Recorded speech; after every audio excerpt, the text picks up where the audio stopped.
S and V are the changes in surface area and volume when two soap bubbles coalesce isothermally. Then sigma is surface tension, P naught is atmospheric pressure.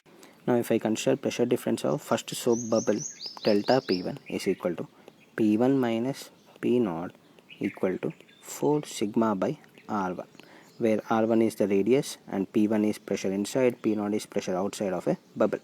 P naught is nothing but atmospheric pressure. From this I can write P1 equal to 4 sigma by R1 plus P naught.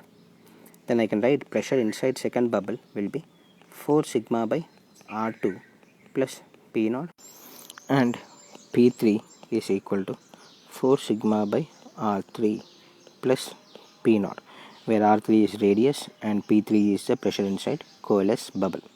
Now given process is isothermal process, then I can write P1 V1 equal to N1 RT, where V1 is volume, N1 is number of moles of gas in first bubble.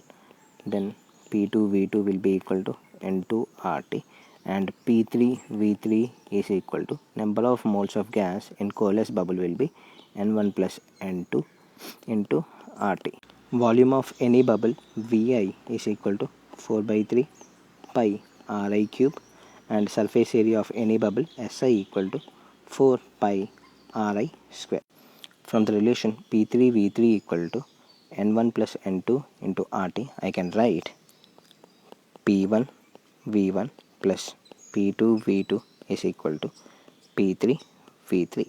On substituting the pressures, this will be P naught plus 4 sigma by R1 into V1 plus P naught plus 4 sigma by R2 into V2 minus P naught plus 4 sigma by R3 into V3 is equal to 0, which I can take it as P naught into V1 plus V2 minus V plus 4 sigma by 3 into 4 pi R1 square plus 4 pi R2 square minus 4 pi R3 square is equal to 0, where difference in volume is given as V, so P naught into V plus 4 sigma by 3, difference in surface is given as S, is equal to 0.